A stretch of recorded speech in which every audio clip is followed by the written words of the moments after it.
Good afternoon, and welcome to the Sustainable Materials Management webinar series, a joint effort between the National Recycling Coalition and the Pennsylvania Recycling Market Center. My name is Wayne Bowen, and I am the Program Manager for the Recycling Market Center, and I will serve as your moderator today.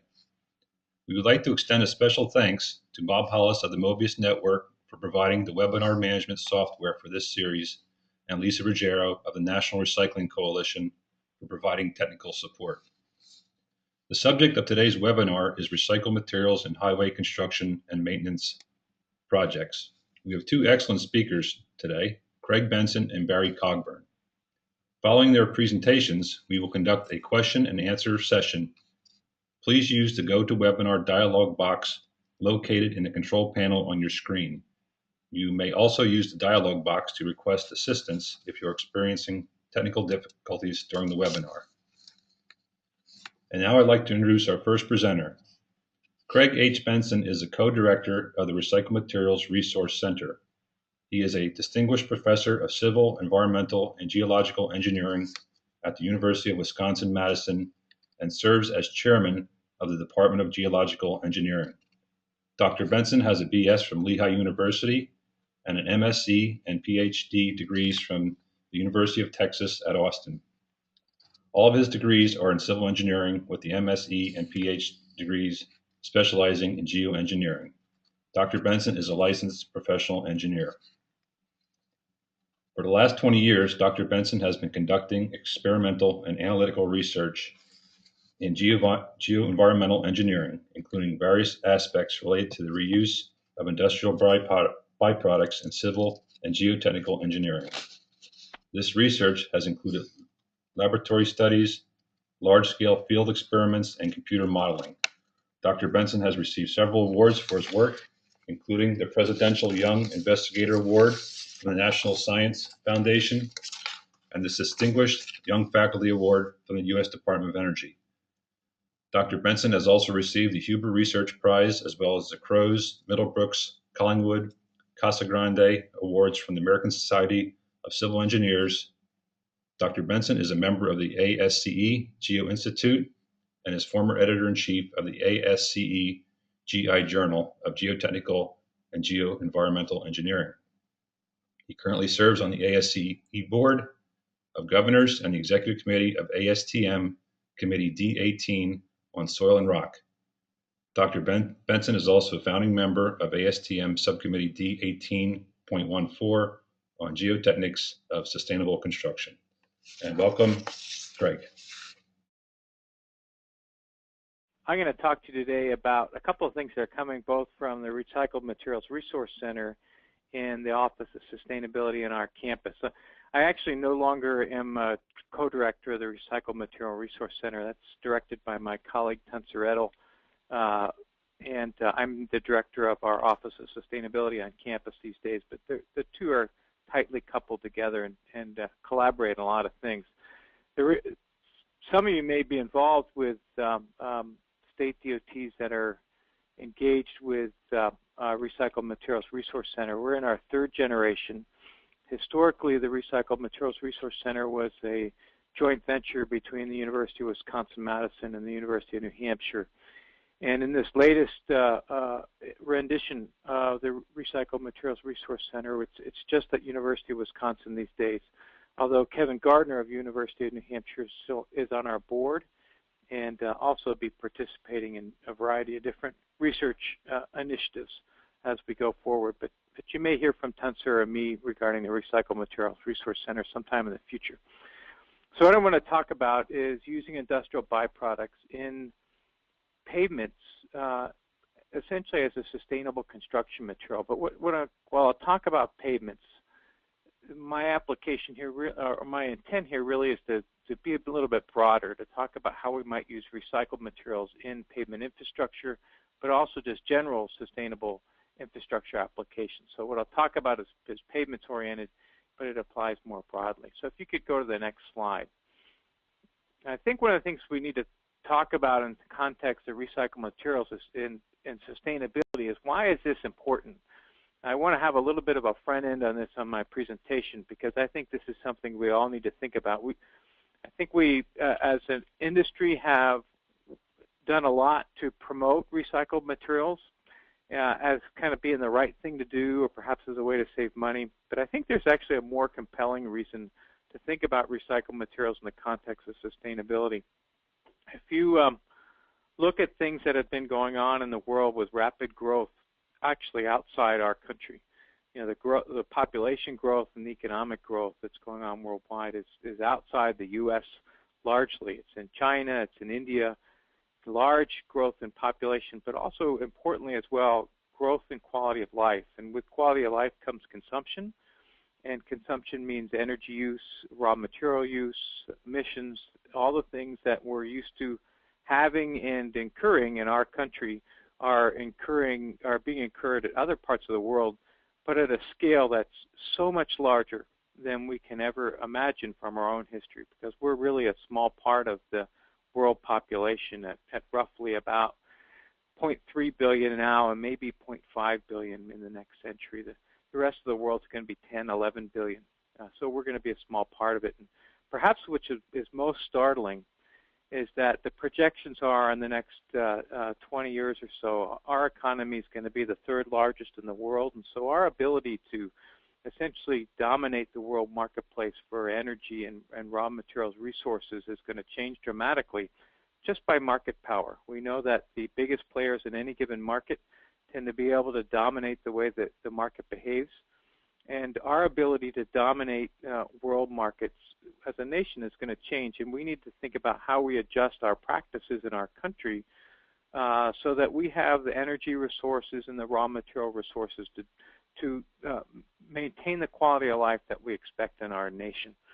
And I think that's one of the big reasons why we think about recycled materials, as I'll indicate in a minute. Let's go to the next slide, because I think this slide I'm going to show now is pretty remarkable. I clipped this out of the Wall Street Journal last year. This just talks about automobile production in China. Within like the next 6 to 8 years, China is planning on building 33 million cars per year just for domestic consumption. We produce about 11 million in the United States, so 3 times as many as we do in the U.S. That's just remarkable, and that's just one segment of the industrial production and consumption going on in a country that is nowhere near the terms of quality of life standards that we expect, and it's very much so desiring to have the same things we have. Clearly, we're going to have resource constraints. Finding better ways to use our resources is going to be imperative, including recycling. Go to the next slide, please. So how does this fit into infrastructure and pavement construction and highways? There's significant benefits that we can attain through recycled materials. First, we can reduce the energy consumed in construction and rehabilitation.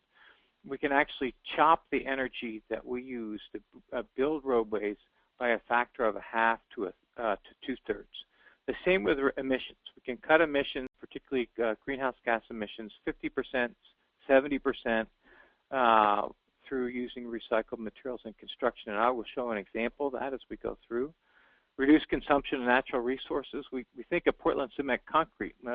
Cement that goes into Portland cement concrete is actually sold on the world marketplace, for one, so it is a worldwide commodity which we will have to compete for. And if you remember, before the recession, cement prices had gone up substantially due to worldwide demand.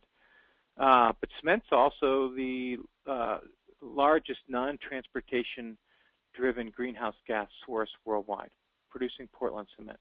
So ways that we can replace things like Portland cement have both affect our natural resource consumption, our energy, and our emissions. Perhaps one of the really great attributes too that's a benefit is that oftentimes using recycled materials we can actually build a pavement structure better, and as a result we can increase the service life. We're not necessarily, by using a recycled material, degrading it. We're actually making it better. Next slide, please. So how do recycled materials fit into this? Well, one of the largest sources of energy and emissions associated with roadway construction is not the actual trucks and the movement of the materials on the job site. It's actually the mining and processing of the materials of construction themselves. That's where most of the energy and emissions comes in. For example, blasting rock, crushing rock, preparing it for use in base as an example. We avoid the use of a natural resource. So we don't have to, for example, we might avoid mining sand and gravel for an application. Not only do we have the benefits of not using the energy and creating the emissions associated with mining, we also don't affect the hydrology and the natural environment. Limestone, oil resources are similar as well. And as I indicated, we can actually increase service life. We don't necessarily make an infrastructure landfill, but we can actually make better and longer lasting infrastructure. Just because a construction material has been used in something before doesn't necessarily mean it's inferior. In fact, it can be superior, and I'll show that in a minute. Go ahead, next slide. So what kind of byproducts do we have in North America, recycled materials that we might use in large volume roadway type of construction projects? Coal combustion products, these have got a lot of brouhaha with all the EPA stuff going on right now, but fly ash in particular, both cementitious and non-cementitious fly ashes can be great construction materials. Bottom ash and boiler slag being used as materials like sands. Scrubber sludges can be used in some cases as fill. Iron foundry byproducts, if you're in the parts of Pennsylvania, Ohio, Michigan, Wisconsin, Indiana, lots of locations where slags and casting sands are frequently discarded, and they can be actually reused in construction projects wonderfully as structural fill or aggregate and hot mix asphalt, used in sub-base or base, lots of applications. Concrete and asphalt from demolition, great applications for that, using recycled concrete aggregate as base course or in new concrete, and recycled asphalt pavement as well as both in asphalt or in base course. And I'll give you a base course example in a minute. Pulp and paper industry as well, paper mill residuals, good. We saw some really good discussion about using organic materials on roadway landscape applications in the previous presentation. Paper mill sludges fit into that well. Rubber and scrap tires is an area that's been used extensively for lightweight fills and for sound barriers. And then an area which get a lot of attention lately is recycled asphalt shingles, both being primarily used in hot mix asphalt, but also being used in structural fill as well. So that's just some photographs. When you look at many of these materials, if you didn't know they were an industrial byproduct, you might not think they were an industrial byproduct. They look like the same type of stuff that we actually use in construction already. If you look in the upper left-hand corner, for example, that's a recycled concrete aggregate from a building demolition project. You can see some brick in there. Kind of looks like a well-graded, gravelly sand. If we go directly below that, the left middle, that's a bottom ash from a coal-fired utility. Looks like sand. And it actually feels a lot like sand. The specific gravity is a little lighter. If we go all the way over to the right, in the upper right-hand corner, we see a slag. Looks like a pea gravel. In the middle on the right, we see a foundry sand. It's just a dark-colored sand. And in the lower right is actually a blend of recycled concrete with a little bit of recycled asphalt pavement mixed into it. These all look like granular or fine textured construction materials we would normally use. In fact, they can be used very logically in place of fresh materials or new natural construction materials. So next slide, please. They look like the right materials. In fact, they can be just as good as or better than the other materials. So we always talk about what we call the safe and wise approach. And I think I'm missing a slide. Was there one right before this about safe and wise applications? I wonder if I deleted it by accident. Yeah, I must have. I apologize. We talk about the safe and wise principle, that we need to look at whether something's wise and then whether it's environmentally safe. By wise, when we look at industrial byproducts or recycled materials, we're really asking ourselves, are these materials going to provide the same type of engineering behavior and quality performance that we expect with the traditional conventional construction materials we use? For example, if we replace a crushed aggregate base with a base made out of recycled concrete aggregate, is it going to provide the same stiffness or resilient modulus? Is it going to provide the same durability, the same drainage? Will it function effectively as an engineering application? And the way we evaluate that is very simple. Well, we run the same types of tests on that material as we would run on our conventional engineering design material. For example, we might measure the resilient modulus, California bearing ratio. We might look at freeze-thaw and wet-dry durability. We might look at hydraulic conductivity for drainage. We go through the same series of design and evaluation steps that we would go through with a conventional material.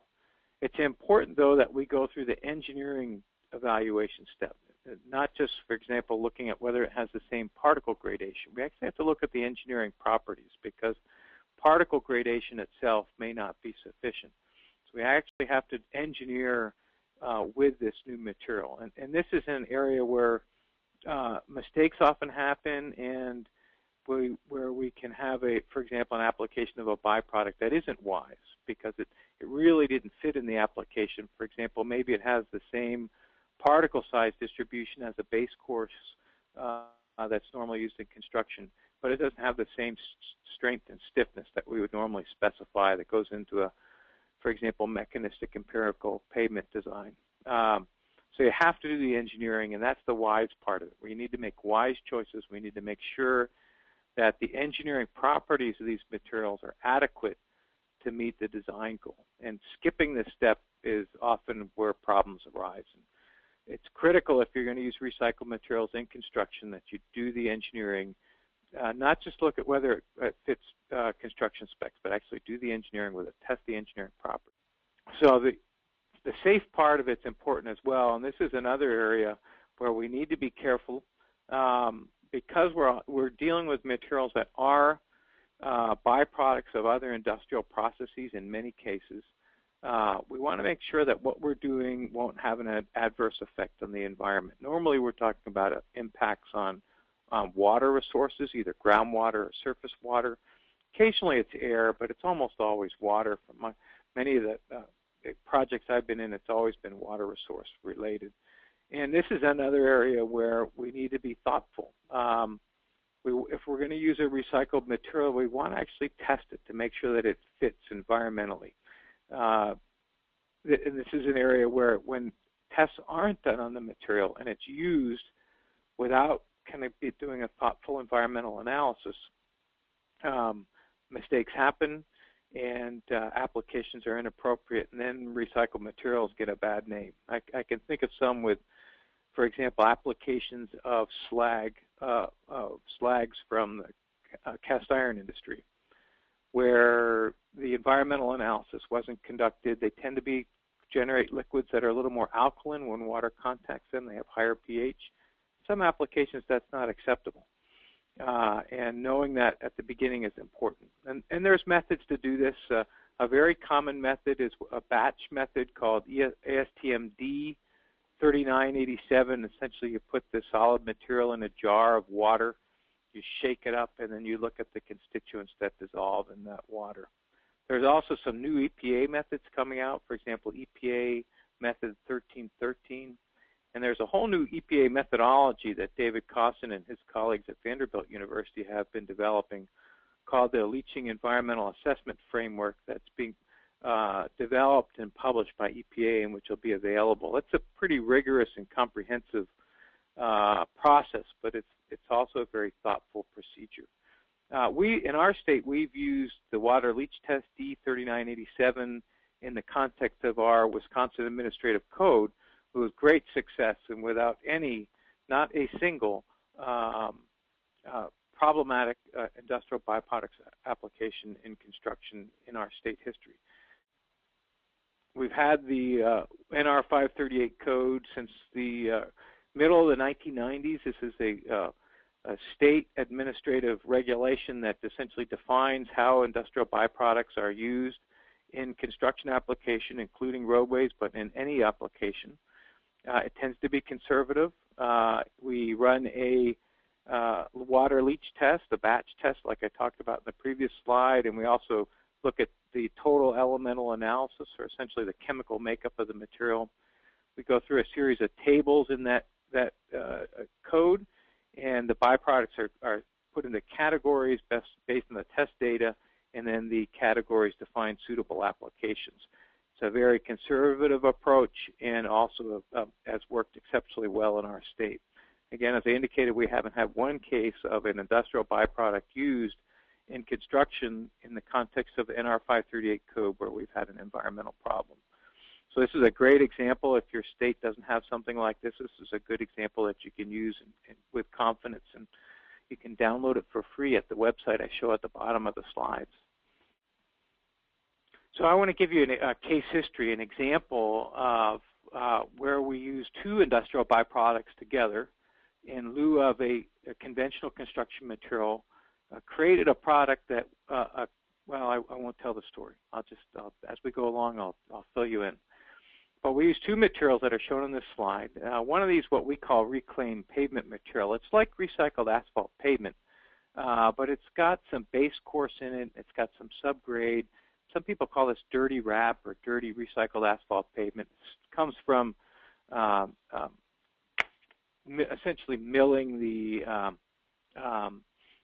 existing road reclaiming the existing hot mix asphalt base course and subgrade, like you would do, for example, if you're familiar with full depth reclamation. That creates this dirty wrap material that you might think of as being acceptable for base course, but often is considered to be inferior to a crushed rock. It just looks dirty. It looks kind of weak and soft compared to crushed rock, and so the perception is that RPM itself wouldn't be acceptable as a base course material. And then there's a material on the right, that kind of powdery material. That's a high carbon fly ash from an electric power utility, coal-fired utility. And it has too much carbon in it to use it in concrete as a cementitious material because it would affect the air and training agents. And so it's actually landfilled in large quantities, even though it's got great cementitious properties. So in this particular project, we took the high carbon fly ash, which is put in a landfill, and this reclaimed pavement material, which is supposedly inferior, blended them together with the intent of creating a stiff and durable highway base course material. And the idea being we take the cementitious ash, mix it with the reclaimed pavement material, that would essentially counter with the apparent low strength and stiffness of that RPM and make it strong and stiff and therefore viable. So that was the intent of this project. So we evaluated this up at the state of Minnesota's MnROAD test facility. This is a fantastic facility. It's really the best in the country to look at full-scale pavement applications in a research environment. We built 3 full-scale test sections of the roadway at MnROAD. The one on the left is a conventional construction where the base course is 200 millimeters of crushed aggregate, the standard crushed aggregate used in Minnesota. We also designed then 2 other sections which were intended to be at least have at least the same structural number or larger than the conventional section. The middle one, which we call a sustainable alternative, we replaced that crushed aggregate with RPM. And our design would suggest it should be at least as good as or better than when we use our engineering properties in the analysis. And then finally on the right, a design with reclaimed pavement material where we've added in 14% of that high carbon fly ash that normally goes in the landfill, and that's a cementing material. So we've taken 2 byproducts and created something that even has a higher structural number. So let's look at how effective these materials were in terms of base course materials, and then let's look at some of the sustainability metrics associated with it. So this is a graph just showing the relative stiffness of these materials. So you can imagine what you want for a base course. You want it to be stiff so that it supports the asphalt. The stiffer it is or the higher its modulus, the better it supports the asphalt, the less the asphalt flexes under load, and the longer the pavement lasts. And the perception, of course, is that, for example, this RPM, this dirty wrap, is inferior to crushed aggregate. And if you look at this graph, you would see perception and reality are different. The RPM actually has higher modulus than crushed aggregate. The RPM is stiffer. So immediately, the recycled material is thought to be inferior, but this graph would show it's superior because it has higher stiffness. So there are some issues with running RPM which are important. We'll talk about that in a little bit. But in the right, we take the RPM and we mix it with the fly ash. It cements it some, it stiffens it up. Remarkable increase in stiffness. It's a much stiffer base course. So we actually create something that's stronger and stiffer and actually has greater durability and lifespan than the conventional product. Well, let's look at some of the other aspects of this. Let's look at life cycle analysis. We can use tools like this to measure and compute energy usage, greenhouse gases, other sustainability metrics. This graph shows energy consumption through construction. All right, this isn't total life cycle, just through the construction life cycle. And what you see is the alternative materials use a half to 25% of the energy of conventional construction. It's remarkable, and most of it's through materials production. The reduction in energy associated with creating the materials, not actually placing them, but actually creating them. If you look at this through the entire life cycle of the roadway, the RPM plus fly ash ends up having the total lowest energy usage because the roadway lasts longer. Over a 50-year period, we do one less rehabilitation with RPM and fly ash over the entire life cycle. So tremendous energy savings. Next slide, please. Same thing with greenhouse gas emissions. Looks almost identical type of graph. The highest greenhouse gas emissions are conventional construction. By using recycled materials, we end up with, this is through construction again, about 50 to 60% lower greenhouse gas emissions. If we look at it over the total life cycle, the RPM plus fly ash is actually the lowest when we consider the whole life cycle of pavement, largely because we have one less rehabilitation cycle within a 50-year window. So those are the traditional sustainability metrics. One of the big issues with recycled materials is groundwater, this is, again, often a perception issue. If we engineer it properly, we do the proper testing prior to construction, groundwater issues are fairly modest, if inconsequential.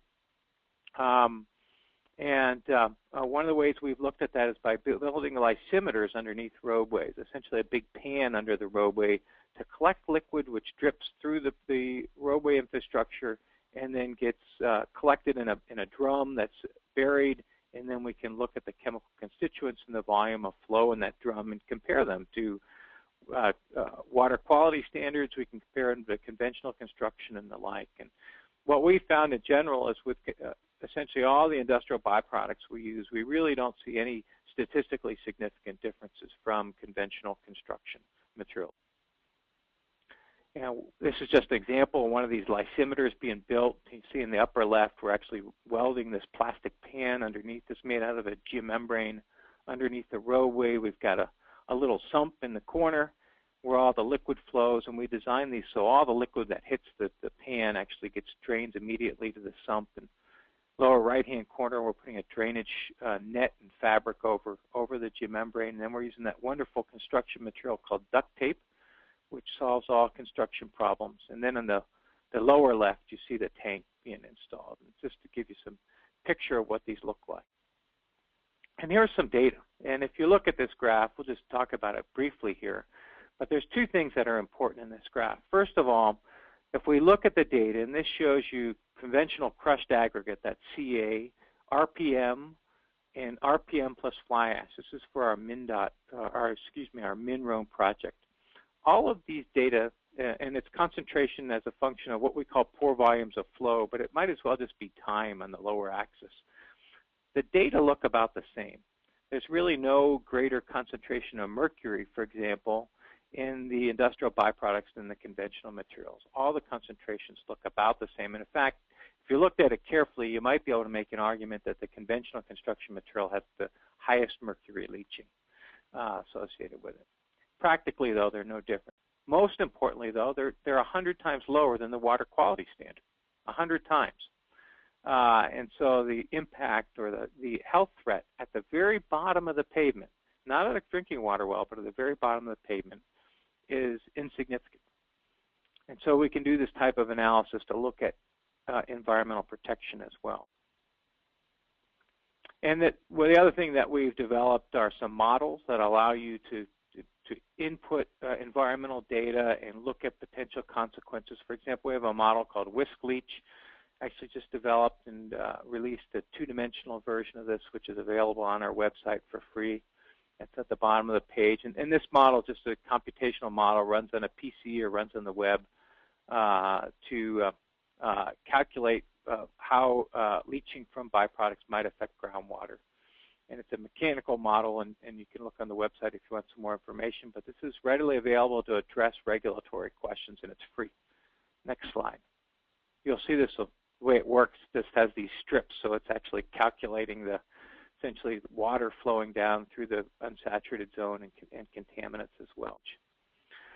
So one of the things that we've been interested in doing is creating ways that we can actually quantify these various aspects in a series of sustainability metrics. And RMRC has developed this best in highways sustainability rating system that will actually go through your project and calculate all the sustainability metrics associated with it, do the life cycle analysis, do a life cycle costing, look at a whole series of different sustainability metrics and rate your project and provide this type of quantitative information that tells you about the sustainability benefits associated with using recycled materials in construction.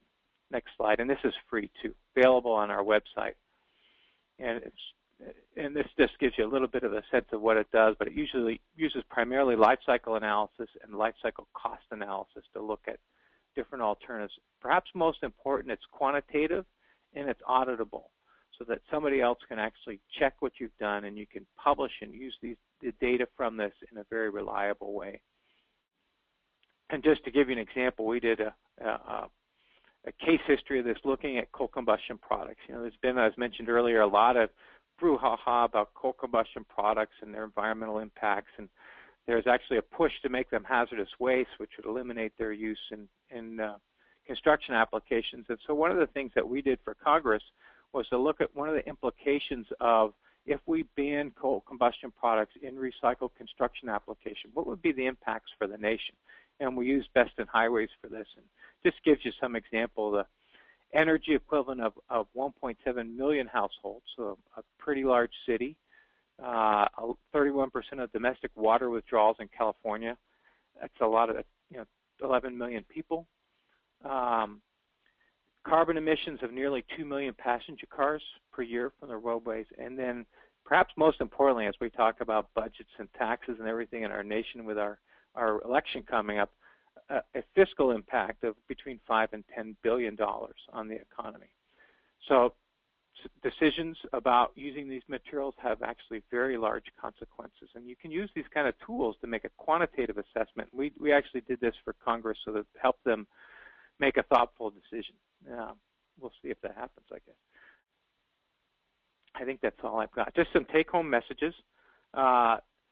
Recycled materials is more than doing just the right thing. It's about energy, it's about resources, and it's about cost.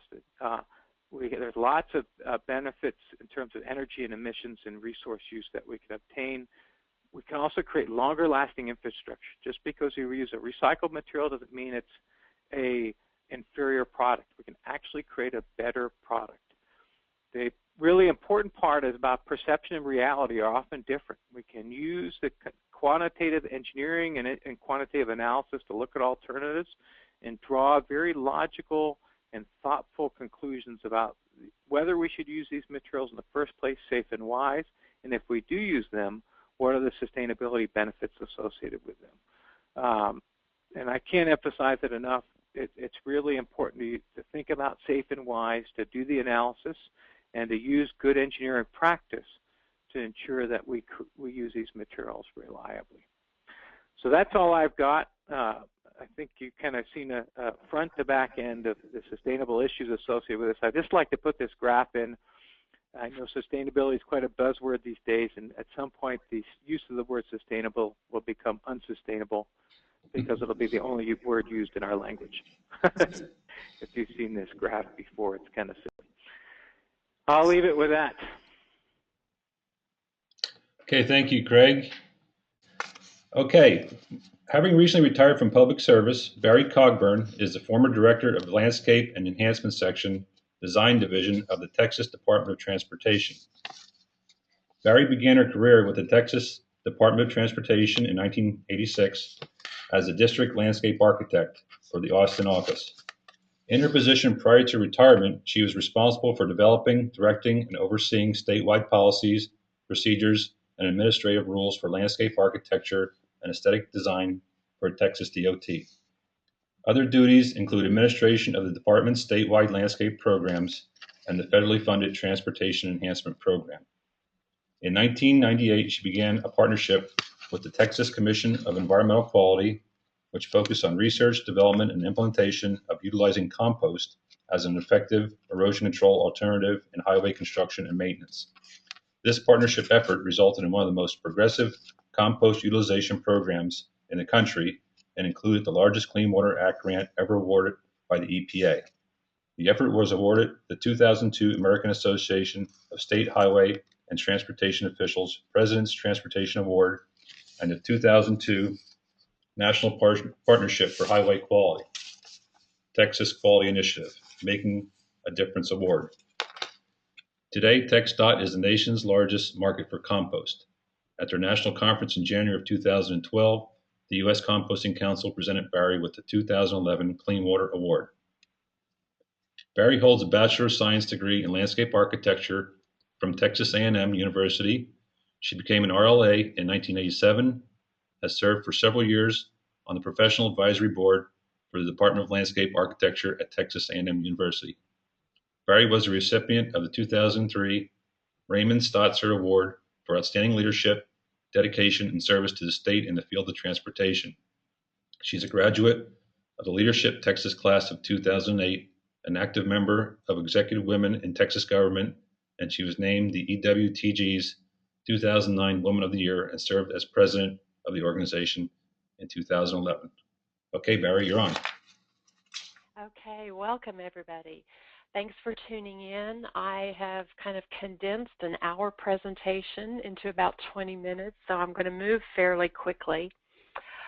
It's interesting, I think, to start off the presentation and kind of set the scene for why the agency would want to use compost. Certainly as a landscape architect, I've always utilized compost in my landscape projects, but that's not what we're talking about here. We're talking highway construction. So let's look at the first slide here and we'll get started with a little background on what I'm talking about. Here's a great shot of a highway right-of-way during highway construction. Obviously, the lanes to the right have been open to traffic, but you can see that's some newly laid asphalt. Typically what we've got in at least my area of Central Texas is a very hard-packed caliche road-based material. And of course, those of you involved in the highway industry probably know that what's holding up the road is not the best medium for growing grass.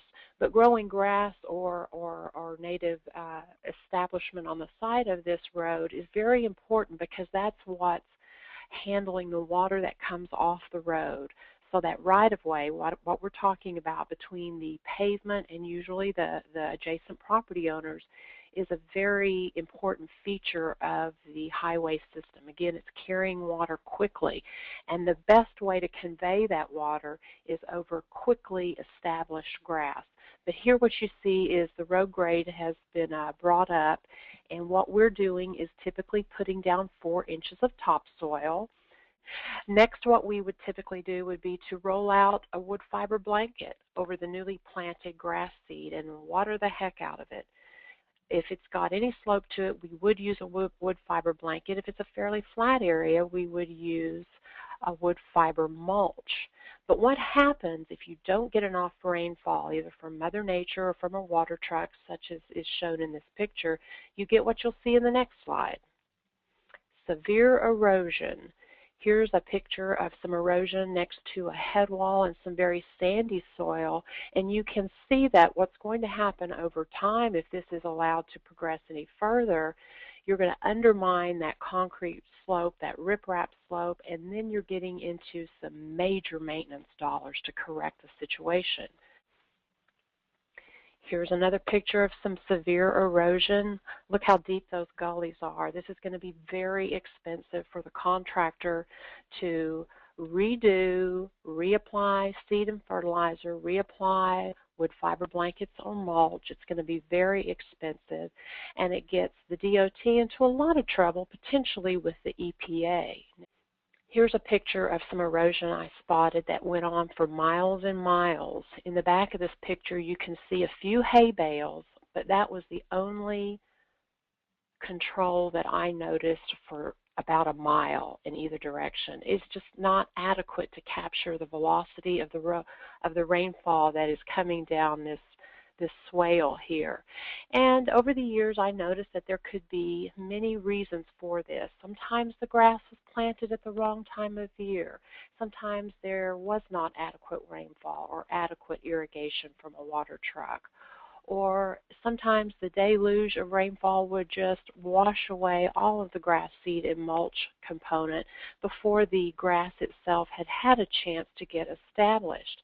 But the biggest thing I noticed was it often seemed like the topsoil that we were importing to the job site was void of organic matter. In my job in the vegetation management area in my early days of the career, I found out that the places where we were getting topsoil weren't usually good places. I would be taken by the contractor out to the side of the out to the edge of town, and he'd say, well, he'd point down to a pit, a deep pit, and say, well, that's where I got my topsoil.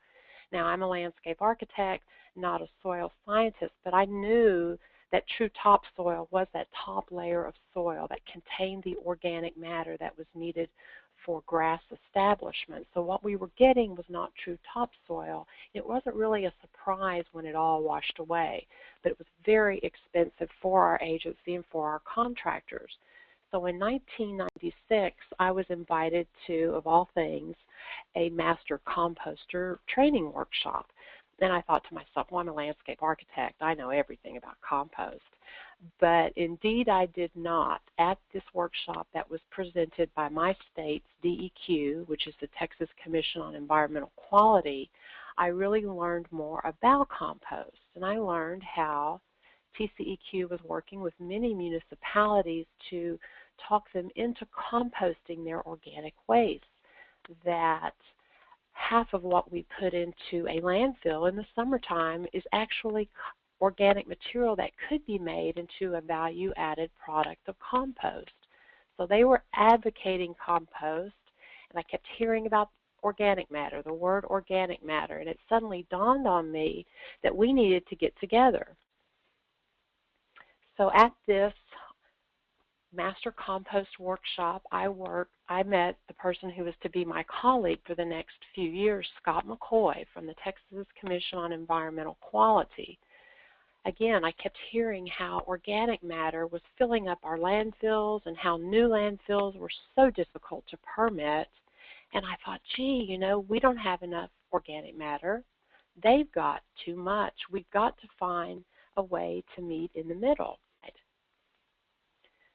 Well, Scott and I met many times after that conference, and we got our heads together and we thought, how could DOT actually utilize this material? And we invited a couple of our area engineers to sit on an informal committee with us. And they told us, you're onto something here. This sounds like something we might try, but we've got to have a way to pay for it. What we need you to do is to write a specification. Well, at that time in my career, I hadn't done much of that, and I thought, well, how hard could it be?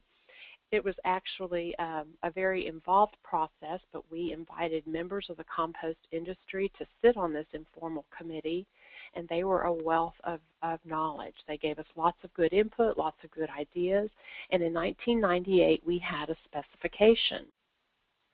The next thing Scott and I decided to do was take it out to the field and show our engineers and our highway contractors how well this material really could work.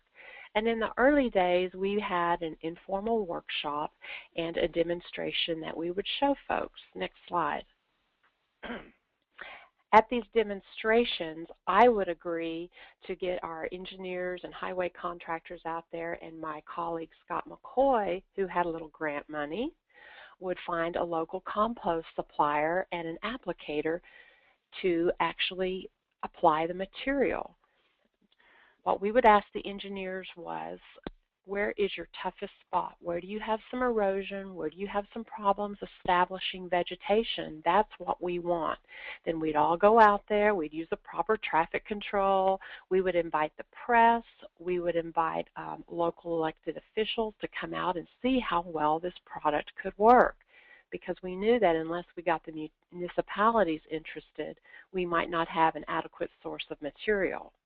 We also had a logo to kind of brand our effort, if you will. We use this logo on every presentation we do, on many handouts, and we would go all over demonstrating the unique aspects of this material. We also had a vibrant website at the time that tried to educate designers and engineers on everything they needed to know about compost. We wanted to be really careful that we were just giving them a basic overview, however. We didn't intend for them to become soil specialists, but we did need to make them understand the material well enough so that should an adjacent property owner perhaps have questions about what was being applied, that they'd have a basic working knowledge. At that time, we went to trade shows all over the state.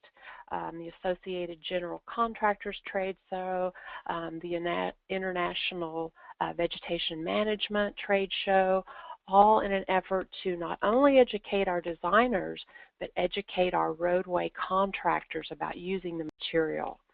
Sure, the roadway contractors are going to utilize whatever they're told to in a project bid, but we wanted them to feel comfortable about what the compost was. We also were very careful anytime we received some attaboy letter, I like to call them, or of something that supported the effort, to make copies of it and send it to others that were maybe thinking about using it and maybe hadn't quite made the decision to do so yet. But we got some great support from EPA and FHWA and other TxDOT area engineers. Next slide, please. We also wrote and were interviewed for several articles in major trade publications, and that really did a lot to advance our message. So basically, what we want to get across to folks in a simple way is that compost is very good for several main reasons. First of all, compost can improve any kind of soil. It quickly establishes vegetation, which is your #1 goal in SW3P. And finally, it avoids erosion. Next slide. Well, how does it do that? How is it really growing grass faster? Well, #1, it returns that needed organic matter to the soil. So any kind of soil can be improved with the addition of compost. If you've got a sandy soil that's draining too quickly, compost helps add porosity and holds on to that available moisture just a little bit longer. If you've got a clay soil that's not draining at all, compost opens it up and lets that water move on through. So it truly does change the structure of any soil. Here's a great picture showing that. The soil on the left is a very tight clay soil, and the soil that you see on the right is that very same clay soil, but it's been amended with compost. Look how friable it is. It's going to aid vegetation establishment greatly.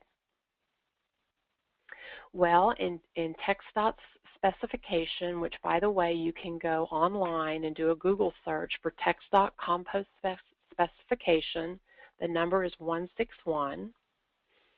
We decided to be very broad in writing a specification and allow any feedstock for compost that was made in many parts of our state. Of course, a lot of municipalities were composting, so leaves and yard trimmings make a great feedstock. Food scraps make a great feedstock. Out-of-date liquor and beer, strangely enough, makes a great feedstock that a lot of composters use. Milk byproducts. Anytime a dairy is making milk, they're spinning off the milk fat. That makes a great feedstock. food processing residues from that industry. Manure is important in Texas because we've got a huge feedlot industry in our panhandle. We also have a large poultry production. We've also got lots of dairies in our central part of our state, so dairy manure was very important. And lastly, but certainly not leastly, is Class A biosolids. Many of our municipalities are composting their Class A biosolids, and personally, that's my favorite kind of compost. It's great stuff. Here's a slide of compost being made. Many of you may already know about this, but I include this in my workshops just to show our engineers and design folks what compost is and what it's not. Here's a picture of a windrow operation. This machine is very important because it's incorporating air and water into the pile. So I like to tell folks, you know, this is really just the same kind of compost your grandmother probably used in her garden. It is and it isn't. What's important about this operation here, and we'll go to the next slide, is that this compost has to undergo the EPA time and temperature requirements. And to do that, the compost has to heat up to 132 degrees, and it's got to stay that hot for 15 days. And that's going to kill off any pathogens that might be harmful to humans. What I also wanted to impress upon our folks was that compost was not a raw sewage, sludge, or manure product at all. Here's a slide of a facility I visited in another state that accepted mixed municipal solid waste. We would not allow that in our TxDOT compost specification. So compost is not utilizing any raw sewage or mixed municipal solid waste. But what it is a pasteurized, pathogen-free organic soil amendment. Again, as I said, this compost has been heated up to a temperature of at least 132 degrees and has to stay this hot for 15 days with a minimum of 5 turnings. This makes sure that we don't have any harmful pathogens, and it ensures that we get only the highest quality compost. Well, we've been using that specification for a couple of years when we began a great association with the U.S. Composting Council. About that time, the U.S. Composting Council was developing their own test methods called the Testing Methods for the Examination of Composting in Compost, TMECC. And we decided to rewrite our specification and acknowledge those test methods.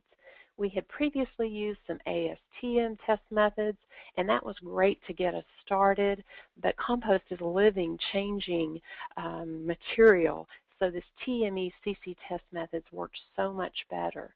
The other part of the spec that really helped us out at that time was making sure that all the compost we used, our spec called for it to be Seal of Testing Assurance certified by the U.S. Composting Council. And that took, if you will, kind of the inspection monkey off our back.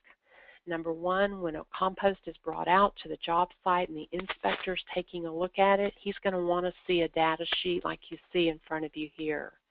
This is a STA technical data sheet for compost, and it's easier for him to check the material against the specification.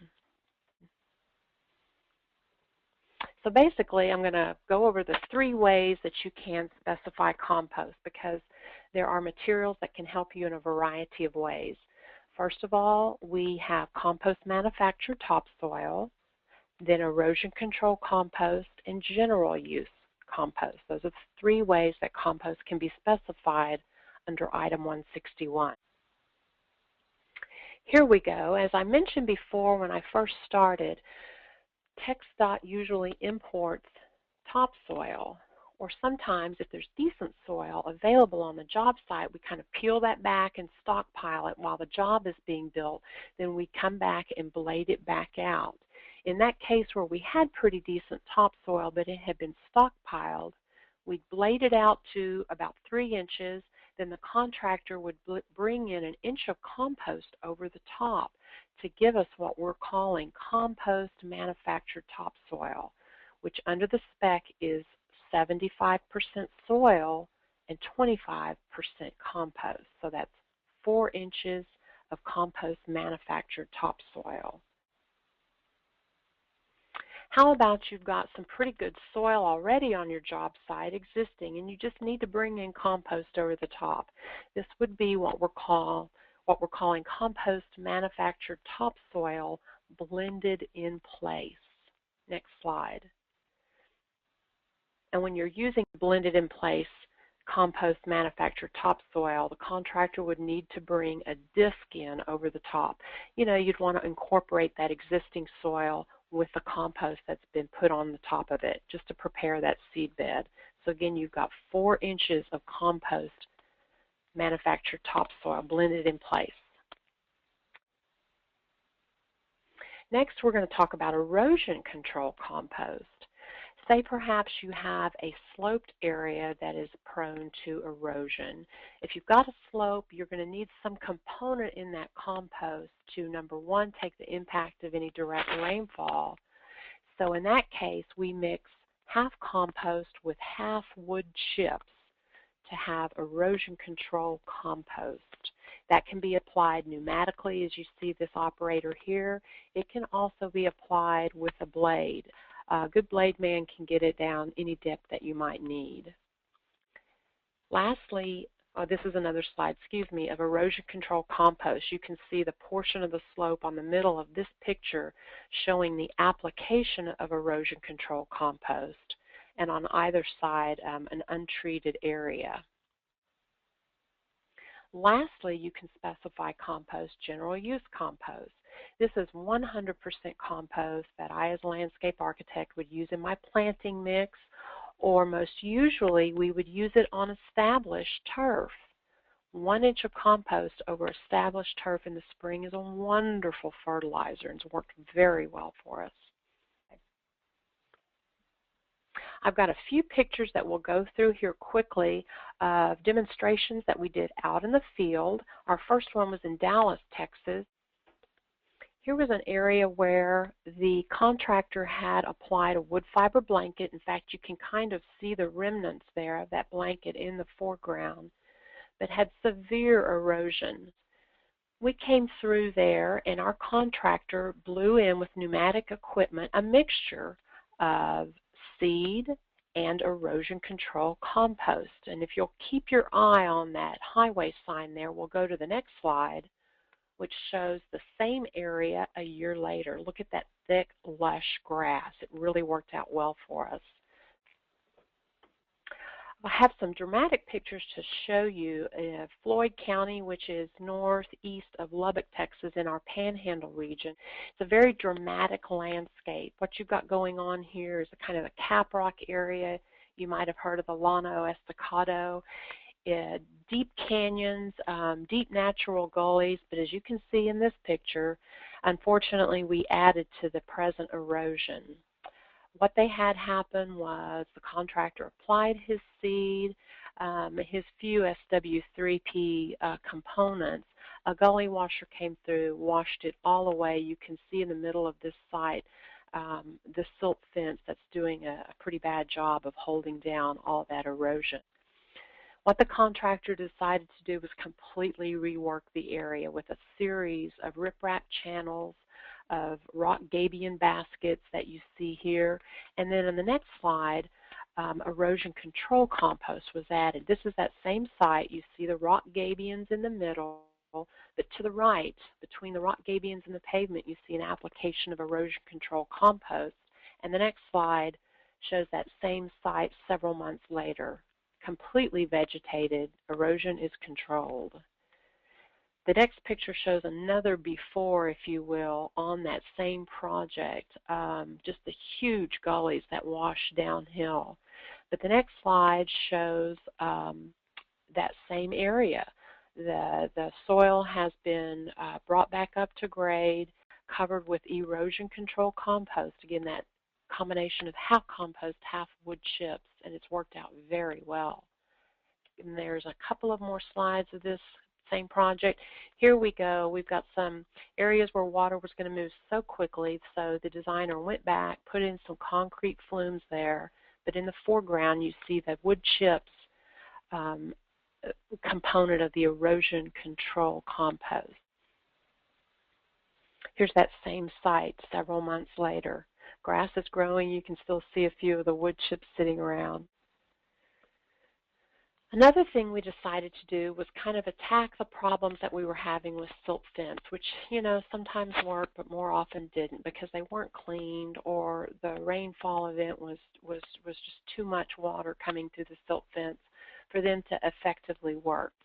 So what we found out was you could use a mixture of compost and wood chips and fill up these tubes, if you will, or what we call biodegradable erosion control logs. You can do that pneumatically. Contractors have been pretty ingenious in finding other ways to do it, but if you go to the next slide, you'll see another way in which they're used. Here's a erosion control log that's been laid across a little channel here, and you can see that sediment behind it, that the compost and wood chips have filtered the rainfall that has come through and really captured quite a lot of sediment. I think the beauty of this material is that at the end of the job site, when you do get your vegetation established, all the worker has to do is come by and kind of split that netting, if you will, and fling out the wood chips and compost, leave them on site to completely biodegrade and do their job, and your waste is really very little. This is a great product to use, and we are seeing more and more job sites with this instead of the silt fence. Got just a few final slides here to kind of wrap up my presentation, but this is a good slide to show you the kinds of compost that the agency is using today. I'm really proud to say that we're using a lot of biosolids compost. It's been great to watch a lot of cities really develop their composting operations after they found out that there was a big market in TxDOT for us. So we are now using, I say we, I just retired a couple of months ago, but the agency is using up to 50% biosolids and yards trimming compost, then yard trimmings compost alone at 20%, and animal manure compost at 30%. Here's a great bar chart that kind of shows you where we've been. When I started keeping records on the amount of compost specified in 2003, we were over 400,000 cubic yards. And through the years, we have kind of rounded off here to around 300,000 yards. But as of last year, we had surpassed using 3 million cubic yards of compost. So we're very proud of that. Here's some research that we were able to do with the effort, and it's a great way to show folks that it wasn't just Barry Cogburn and Scott McCoy telling people how well it worked. There was actually a lot of university research that looked at all kinds of things: compost logs, compost filter berms, even how to mitigate shoulder cracking on highways. So a lot of good things here to look at. If you do a Google on TxDOT compost research, you can easily find any of these research projects. So in summary, to wrap up, compost is wonderful. It's solving some really challenging environmental concerns, and we're very proud that we've become an end user for many of the products that are produced not just privately but certainly municipally. And in doing so, it has really done great things for our PR. Let's face it, at the DOT, we just get a lot of bad PR because of the road building nature of what we do. But this was a way for us to do something good. Number one, it grew grass faster. It solved a lot of our problems, but it allowed our agency to become an in-market for the product itself, and that really was a good feeling.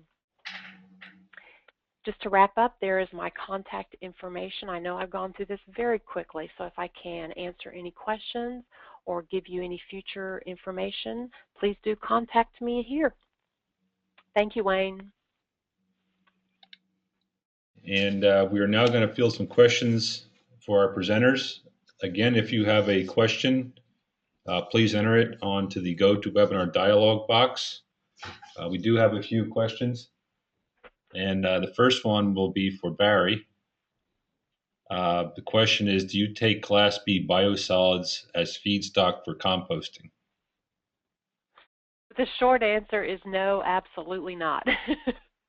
And I will elaborate on that just a little bit. Class A can be sold to the general public. Class B cannot. They are certain restrictions on Class B. I won't go into it right now, but the spec only allows Class A biosolids. Okay, thank you. I believe this question is for Craig. Anything about RAS? Oh, recycled asphalt shingles. Yeah, good question. I didn't include anything in the presentation, but there's a lot of interest in RAS, both in HMA primarily in hot mix asphalt, but also its use in as structural fill.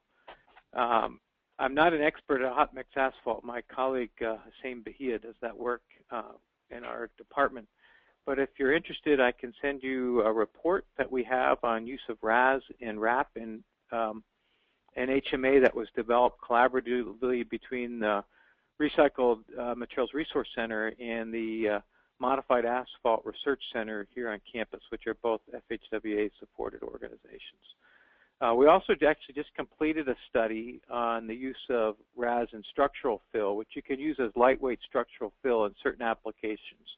You've got to pay attention to preloading of RAS to get some of the settlement out because it's a more compressible material. But you can use it as, for example, a wall backfill or a lightweight fill for an embankment if you're careful.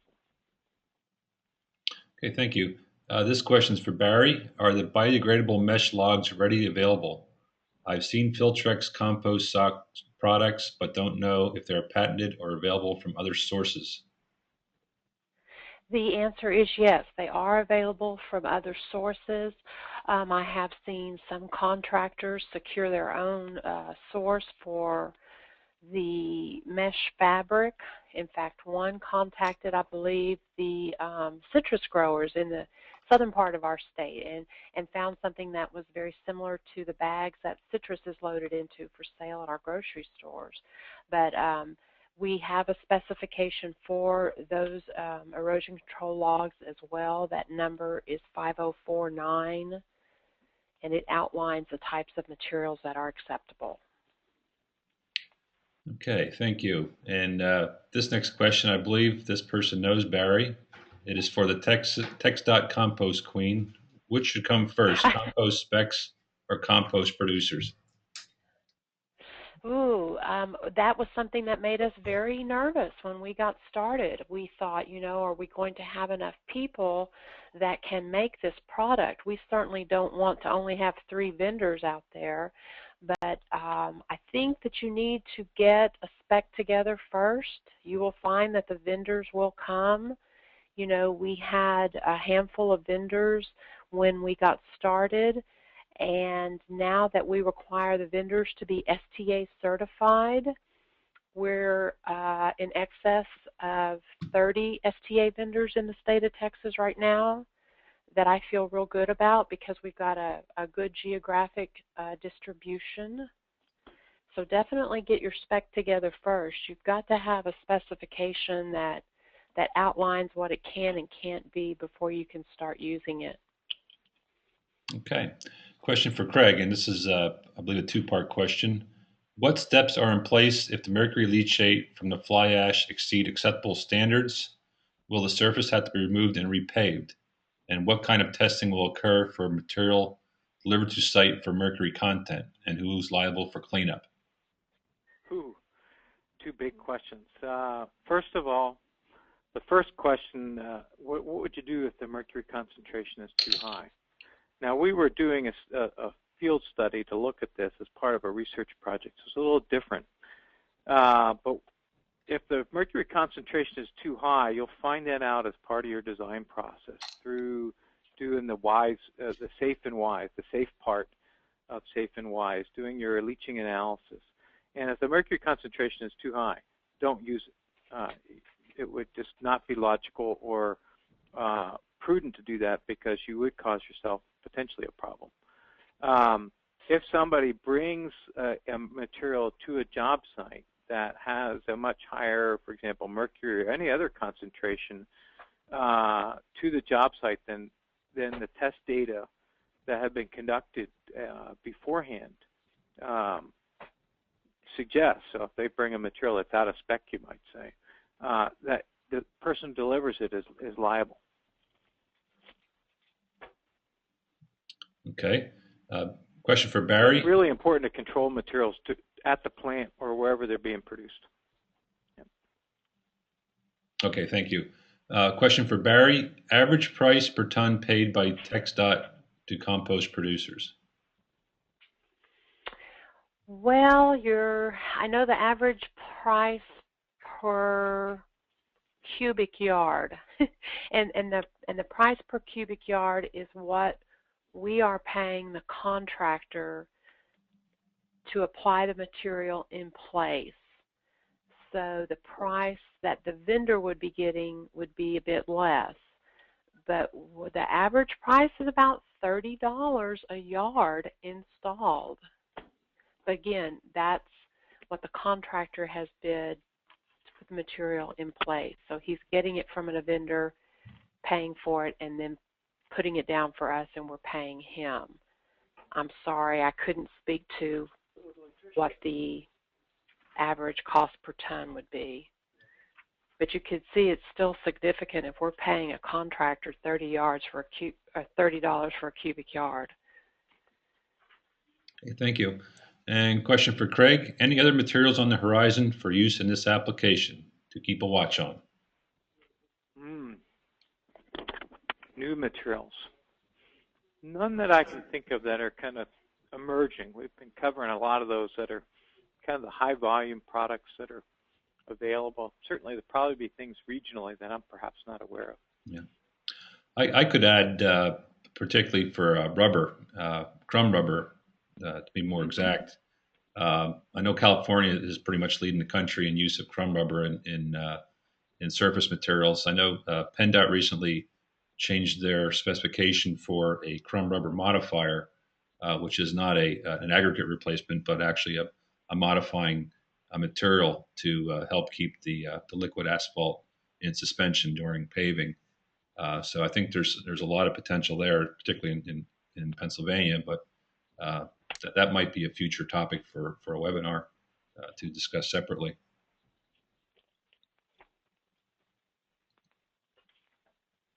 And we have one more question for Barry. What is the first step to get compost written into the specs for DOTs?